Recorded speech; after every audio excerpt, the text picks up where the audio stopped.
I'm Cathal, the Irish storyteller, and in this video I am going to talk about St. Patrick's Day Parade and the history of it and the rituals that all surround it.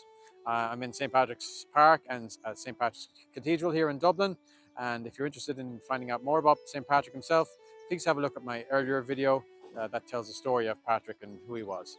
I'm going to talk about everything else that surrounds St. Patrick's Day here in Ireland and all over the world in this video. First of all, the parades. So the very first St. Patrick's Day parade was not in Dublin or Ireland. It was actually in what's now Florida. It was a Spanish colony at the time. Back in 1601, there was an Irish priest from Limerick called Father Arthur, or Padre Arthur, who had actually put some money aside to celebrate San Patricio. That's the first official St. Patrick's Day parade back in 1601. The second one we know of is 1732 in Boston, and the third one is in New York in 1767. And actually it was not a national holiday in Ireland until 1903. And if you wanted to go to a pub in Ireland on St. Patrick's Day Parade, well, best of luck to you. That was not allowed. It was actually banned to go to pubs in Ireland until 1973. So I think we've made up for it ever since, but it's interesting to know that there was a ban on pubs, going to pubs here.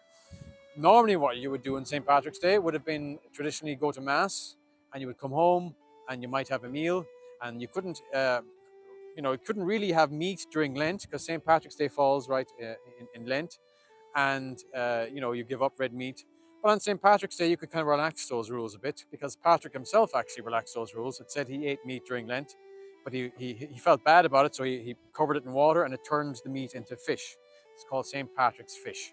So to kind of use that rule, people started boiling bacon. If you boil bacon, it's now in water, so that kind of turns it into fish. It's a bit like Patrick. So they got over their meat on St. Patrick's Day. And then they would have a party at home where you could have alcohol at home. Now, when you have the alcohol, you might want to drown the shamrock. What does that mean? Well, you have a salute to Patrick and then you throw a shamrock over your shoulder for good luck. That comes from a story about Patrick. He wandered the land and he came upon an inn. And he looked inside and he was shocked to see that everybody was hungry and thirsty in this inn. And he went up to the innkeeper and he said, well, why is this the case? And why are you so mean to these people? And she says, oh, leave me alone. I can do what I want. And Patrick says, well, you have a demon in your cellar. And every time you're mean to these people, he gets fatter and fatter and fatter. So she didn't believe him. Patrick said, coming down, he brought her down to the cellar and he showed her, and she saw this big demon who was laughing, ha, ha, ha. Yes, I love it when you're mean to these people.